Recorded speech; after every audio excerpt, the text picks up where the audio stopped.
Hello students, welcome back to the Management Gyan. In this video, we will discuss on the most important management theory, New Classical Theory, which focus on people, their motivation and relationship at the workplace. So this was our fifth lecture. So let's get started. New Classical और Behavior Approach. Majorly इनका focus क्या था? People motivation पे, human behaviour पे, their approach believes that employ are not machine and इनका major ये focus था कि ह्यूमन बीइंग जो है, जो वर्कर है, जो एम्प्लॉय है, वो एक मशीन नहीं है, वो एक सोशल बीइंग है। उसकी जो साइकोलॉजिकल नीड्स है, सोशल नीड्स है, उनको ध्यान में रख के हमें एक प्रोडक्शन पे ध्यान देना चाहिए। ठीक है, जैसे हमने क्लासिकल थ्योरी में पढ़ा था कि ह्यूमन बीइंग को as a machine, part of machine माना गया था। उसमें वेरिएशंस होके फिर ये न्यू क्लासिकल अप्रोच आए, तो उसमें इसमें ये माना गया था कि जो न्यू क्लासिकल अप्रोच है उसको बिहेवियरल अप्रोच भी बोल सकते हैं। सिर्फ बिहेवियर पे ध्यान दिया गया था, किसके? एम्प्लॉयज़ के, ह्यूमन बीइंग्स के। तो इसका बेसिकली ये फोकस था कि पीपल को मोटिवेशन पे, ह्यूमन बीइंग्स पे या ह्यूमन बिहेवियर पे ज़्यादा ध्यान देना चाहिए। ठीक है, एम्प्लॉय को एज अ मशीन नहीं ट्रीट करना चाहिए। उनकी सोशल साइकोलॉजिकल नीड को ध्यान में रख के फिर हमें एक ऑर्गेनाइजेशन की प्रोडक्शन के और प्रोडक्टिविटी के बारे में सोचना चाहिए। ठीक है, तो इसमें हम दो अप्रोचेस को स्टडी करेंगे। First is human relation approach and second is behavioural approach. तो इस वीडियो में हम ह्यूमन रिलेशन अप्रोच के बारे में स्टडी करेंगे। तो आज हम बात करेंगे एक ऐसे मैनेजमेंट थ्योरी की जिसने एम्प्लॉय की फीलिंग्स, नीड्स और इमोशंस को मैनेजमेंट का पार्ट बनाया, न्यू क्लासिकल थ्योरी की। जो हमारे एल्टन मायो थे, इन्होंने एक हॉर्थन स्टडी दी थी, अप्रोच दी थी, एक एक्सपेरिमेंट किया था। हॉर्थन एक्सपेरिमेंट बोलते हैं जिसको। और ये एक्सपेरिमेंट 1924 से लेकर 1932 तक चला था। और एक ये वेस्टर्न इलेक्ट्रिक कंपनी थी यूएसए में, वहाँ पे ये रन किया था इन्होंने एक्सपेरिमेंट। तो इस एक्सपेरिमेंट में क्या क्या क्या इसके फीचर्स थे, क्या इसकी कॉन्ट्रीब्यूशन थे और कैसे कंक्लूजन निकल के आए थे, वो हम इस वीडियो में कवर करेंगे। Employ performance improve when they feel value and heard. जो एम्प्लॉयज होते हैं ना, वो क्या फील करते हैं? वैल्यूड फील करते हैं। अगर उनको सुना जाए, ठीक है, और उनकी वैल्यू की जाए, तो वो एक अच्छा परफॉर्मेंस देंगे हमारी ऑर्गेनाइजेशन में। Social needs, belongingness, team work are the most important as a physical need. ठीक है, मतलब हम उनको फिजिकल नीड ना प्रोवाइड करा के एक अच्छा एनवायरनमेंट ना दे तो भी चलेगा। अगर हम उनको अच्छी बिलोंगिंगनेस और टीम वर्क प्रोवाइड कराएंगे तो एम्प्लॉय ज़्यादा प्रोडक्टिव काम करेंगे। ये इनका एल्टन मायो के एक्सपेरिमेंट के थ्रू उन्होंने बताया था। Informal groups influence working behaviour. जो एक ऑर्गेनाइजेशन में हमेशा ऐसा ही नहीं होता कि फॉर्मल ग्रुप के थ्रू ही काम होता है, क्योंकि एक ह्यूमन नेचर है कि वो एक इन्वायरमेंट में एक कॉन्टिन्यूसली काम करके बोर हो जाता है और उसकी प्रोडक्टिविटी डिक्लाइन हो जाती है। तो इसलिए इनफॉर्मल ग्रुप्स, इनफॉर्मल चैट्स, वो एक ऑर्गेनाइजेशन में होने चाहिए, जिससे कि जो एम्प्लॉय है वो मोटिवेट और रिफ्रेश फील करे। Supervisor employ relationship effect productivity. जो सुपरवाइजर का और एम्प्लॉय का रिलेशनशिप होता है ना, वो भी इफेक्ट करता है प्रोडक्टिविटी का। क्योंकि अगर हमारे जो सुपीरियर्स होंगे, हमारे सुपरिटेंडेंट्स होंगे, सुपरवाइजर्स होंगे, अगर वो ही एम्प्लॉय के साथ अच्छा बिहेव नहीं रखेंगे, तो ऑब्वियस सी बात है वो अच्छी प्रोडक्टिविटी नहीं कर पाएगा। तो एक छोटा सा एग्जाम्पल ले लेते हैं।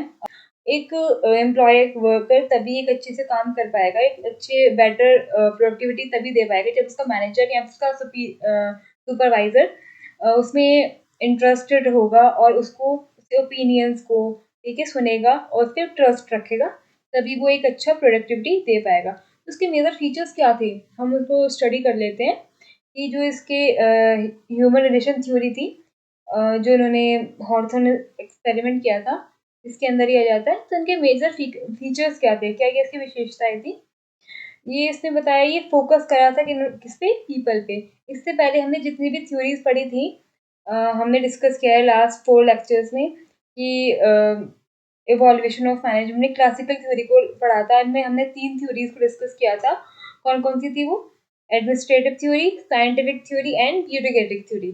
तो इन तीनों थ्योरी में हमने ये पढ़ा था कि जो ह्यूमन को as a part of machine माना गया, ठीक है।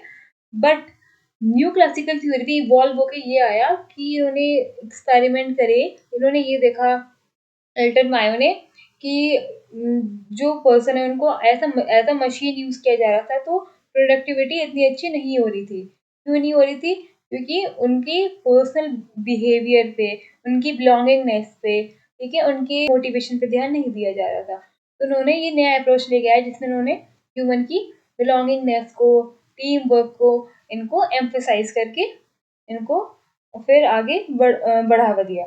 तो इनका फर्स्ट हम फीचर पढ़ेंगे, focus on people not just work. तो ये किस पे फोकस कर देते? पीपल पे, ना कि काम पे। Improve social needs, social needs को इम्प्रूव करना, ठीक है। बेटर उनको सोशल नीड्स प्रोवाइड कराना, जैसे उनके साथ अच्छा बिहेवियर करना, ठीक है, और उनसे ट्रस्ट बिल्ड करना, और उनकी ओपिनियंस को, उनके इंटरेस्ट को देखना, ठीक है। Effective communication is essential. तो इसमें उन्होंने इफेक्टिव कम्युनिकेशन पे भी ध्यान दिया था, लाइक कि उनके साथ उनके ओपिनियंस को देखना, उनके मतलब उनके डिसीजंस को पूछना कि आपके लिए क्या ठीक है, क्या ठीक नहीं है, ठीक है। इनफॉर्मल ग्रुप मैटर, तो हमने ऊपर पढ़ा है कि इनफॉर्मल ग्रुप कैसे मैटर करते हैं, क्योंकि एक पर्सन है वो फुल टाइम पे एक फॉर्मल टॉक करके नहीं रह सकता है एनवायरमेंट में, एक वर्किंग प्लेस पे। वो एक इनफॉर्मल चैट, इनफॉर्मल ग्रुप्स बहुत इंपॉर्टेंट रोल प्ले करते हैं।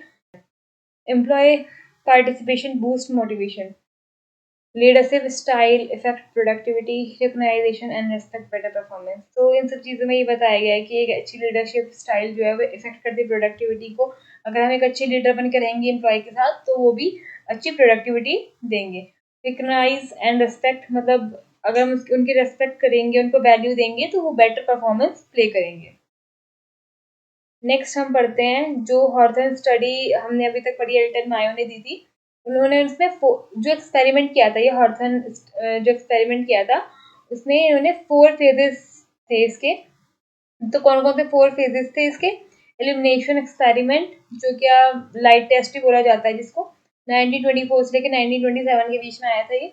नेक्स्ट था relay assembly test room study, जो 1927 से 1929 तक चला था। फिर नेक्स्ट था इंटरव्यूइंग प्रोग्राम, जो 1928 से लेकर 1930 तक चला।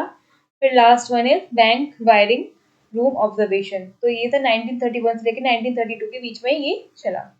तो हम इनके बारे में थोड़ा पढ़ लेते हैं, क्या क्या इन एक्सपेरिमेंट्स में क्या क्या उन्होंने बताया था। जो एलिमिनेशन एक्सपेरिमेंट था, तो इसमें एलिमिनेशन एक लाइट को बोला जाता है कि लाइट टेस्ट था। इसमें एक प्रोडक्टिविटी जो एरिया था उसमें ना 2 ग्रुप बनाए गए थे, ठीक है, group A and group B. Group A पे हमने टेस्ट किया था इस लाइट एक्सपेरिमेंट को, ग्रुप बी पे हमने टेस्ट नहीं किया था, ठीक है।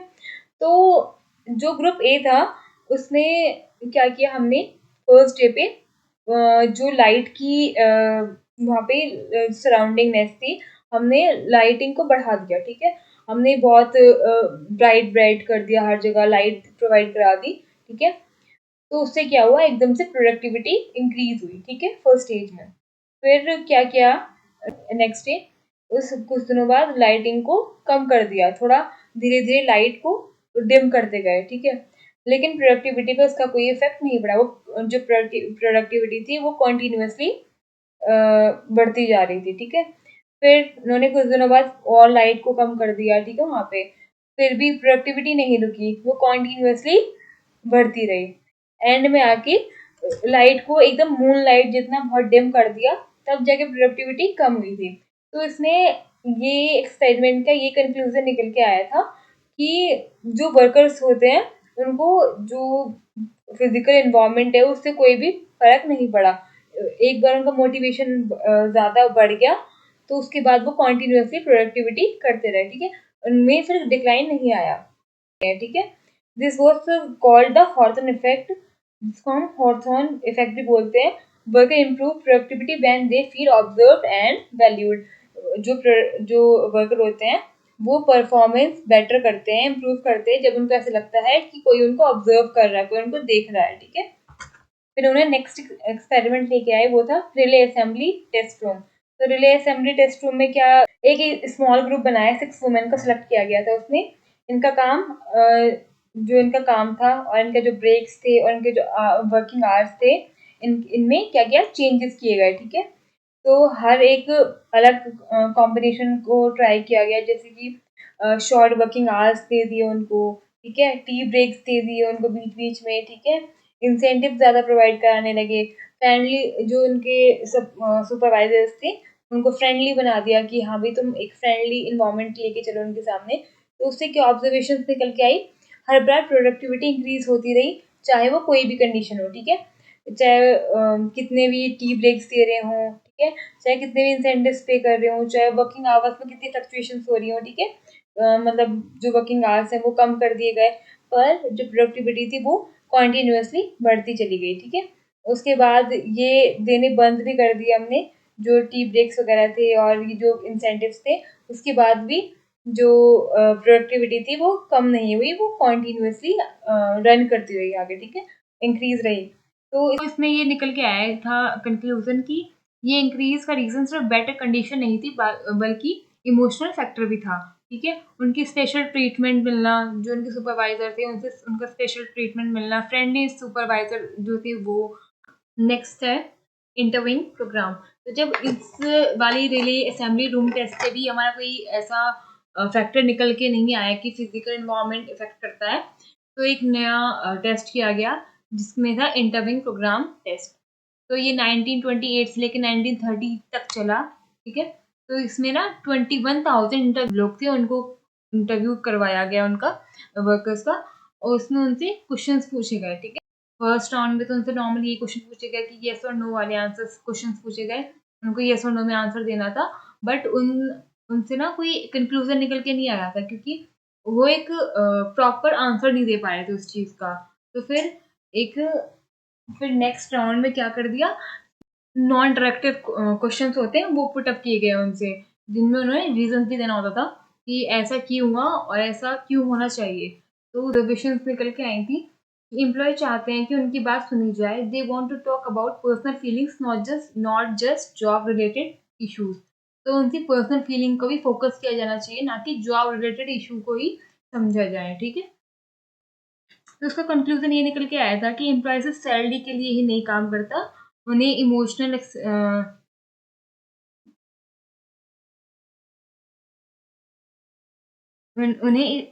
उन्हें इमोशनल एम्प्लॉय सिर्फ सैलरी के लिए काम नहीं करते। इसमें इसका ये कंक्लूजन निकल के आया था कि जो एम्प्लॉय है वो ओनली सैलरी के लिए ही नहीं काम करता, उनको जो इमोशनल सपोर्ट और मोटिवेशन और जिस ऑर्गेनाइजेशन में काम कर रहा है उसको एक फिजिकल इन्वायरमेंट से ज़्यादा, मटेरियलिस्टिक चीज़ों से ज़्यादा एक बिहेवियर इफेक्ट करता है, ठीक है। तो लास्ट उनकी एक्सपेरिमेंट था बैंक वायरिंग रूम ऑब्जर्वेशन, जो कि 1931 से लेकर 1932 तक चला। तो एक्सपेरिमेंट में इन्होंने 14 मैन को लिया गया, उन्होंने एक जो वायरिंग रूम है उसमें उनको वहाँ पे उनको रखा गया और उनसे ये बोला गया कि आपको अगर एक उसने ये बताया गया कि एक पर्सन की जो प्रोडक्टिविटी है ना वो सब पे डिपेंड करती है, उस अगर तो सारे पर्सन अच्छा करेंगे तो उस एक पर्सन की जो है इंक्रीमेंट होगा, उस एक पर्सन को क्या होगा, उसको प्रेज़ किया जाएगा, ठीक है। तो उसमें लोगों को ऐसा लगा कि अगर हम अच्छे से प्रोडक्टिविटी नहीं कर पाए तो हमें यहाँ से निकाल दिया जाएगा। तो उन्होंने क्या किया, लो प्रोडक्टिव वर्कर्स थे और जो हाई प्रोडक्टिव वर्कर थे, उन्होंने सबने मिलके एक यूनिटी बनाई और जिसमें उन्होंने ये डिसाइड किया कि कोई भी जो लो प्रोडक्टिव वर्कर है, मान लो कि वो 10% का प्रोडक्शन कर रहा है, तो सब 10% का ही प्रोडक्शन करेंगे, जिससे कि सब के सब एम्प्लॉय उस ऑर्गेनाइजेशन में बने रहे, कोई भी किसी की जॉब के ऊपर रिस्क ना आए। तो उससे ये फाउंडिंग ये हुई कि एक इनफॉर्मल ग्रुप जो है वो सेट किया गया, जिसमें क्या सबने मिलके डिसीजन लिए, ठीक है। तो एक इनफॉर्मल ग्रुप क्या करता है, इफेक्ट करता है बिजनेस के इन्वायरमेंट को। अपना इंटरनल जो परफॉर्मेंस था वो नॉर्मल सेट कर दिया, मतलब कि जो कहते हैं लो प्रोडक्टिव जो एम्प्लॉय थे वो भी उतनी प्रोडक्शन कर रहे थे, जो हाई प्रोडक्टिव एम्प्लॉय थे वो भी उतने प्रोडक्शन कर रहे थे, ठीक है। तो उससे क्या हुआ कि यूनिटी क्रिएट हुई एम्प्लॉयज के बीच में। अगर कोई वर्कर ज़्यादा काम करता उस ग्रुप से निकाल देते, अगर कोई इसमें कम काम करता तो उसको वार्न किया जाता था, ठीक है। तो तो उससे क्या निकल के आया, जो वर्कर्स थे उन्होंने जो मैनेजमेंट के एक्सपेक्टेशंस के से जो उन्होंने एक्सपेक्ट किया था उससे कम काम करके प्रोडक्टिविटी कम करके दी। तो उससे ये कंक्लूजन निकल के आया कि इनफॉर्मल ग्रुप्स के इन्फ्लुएंस फॉर्मल सिस्टम से ज़्यादा स्ट्रॉन्ग हो सकता है। तो इन थ्योरी के इन एक्सपेरिमेंट के थ्रू ये शो किया गया था एल्टन मायो ने कि जो एम्प्लॉय है ना वो फिजिकल और साइकोलॉजिकल और जो बिलोंगिंगनेस है, ठीक है, इन सब चीज और जो उनकी टीम बॉन्डिंग है और जो उनको मोटिवेशन है उससे ज़्यादा इन्फ्लुएंस होता है as compare to the materialistic चीज़ों के, ठीक है। तो इसके क्या प्रिंसिपल्स थे एल्टन मायो के, employ are not a machine. तो उन्होंने ये कहा गया था कि जो एम्प्लॉय है वो मशीन नहीं है, दे हैव इमोशंस, उनके अंदर भी इमोशंस होते हैं। Social needs and belongingness motivate more than money. जो सोशल नीड्स है और बिलोंगिंगनेस है मतलब उनको एम्फेसाइज करो, उनको प्रेज करो, ठीक है, उनके साथ एक अच्छा रिलेशन बना के रहो, तो वो ज़्यादा मोटिवेट करता है एम्प्लॉय को एज कम्पेयर द मनी, उनको एक अच्छा पे दो, ठीक है। Informal groups and their team relationships influence performance. जो इनफॉर्मल ग्रुप्स होते हैं, जो उनके ऑर्गेनाइजेशन के जो वहाँ पे कलीग्स होते हैं, उनके जो इनफॉर्मल ग्रुप्स होते हैं वो ज़्यादा परफॉर्मेंस पे इन्फ्लुएंस डालते हैं, ठीक है, as compare to the formal groups, ठीक है। नेक्स्ट लास्ट में the good communication and involvement improve moral. जो सुपरवाइजर्स होते हैं उनका जो गुड कम्युनिकेशन होता है, जो मैनेजमेंट का गुड कम्युनिकेशन और उनका जो इन्वॉल्वमेंट होता है उसको क्या वो क्या करता है, मोरल को इंक्रीज करता है एम्प्लॉय की, ठीक है। तो दोस्तों न्यू क्लासिकल थ्योरी में हमने सीखा कि जब आप अपने एम्प्लॉय को सिर्फ काम के लिए ही नहीं बल्कि उनकी फीलिंग्स, आइडियाज, ग्रुप बिलोंगिंग्स के लिए समझते हैं, तभी एक असली प्रोडक्टिविटी निकल के आती है। अगर आपको ये एक्सप्लेनेशन पसंद आई हो तो वीडियो को लाइक, शेयर एंड सब्सक्राइब करें। एंड नेक्स्ट वीडियो में हम डिस्कस करेंगे ह्यूमन बिहेवियर अप्रोच को। Thank you so much.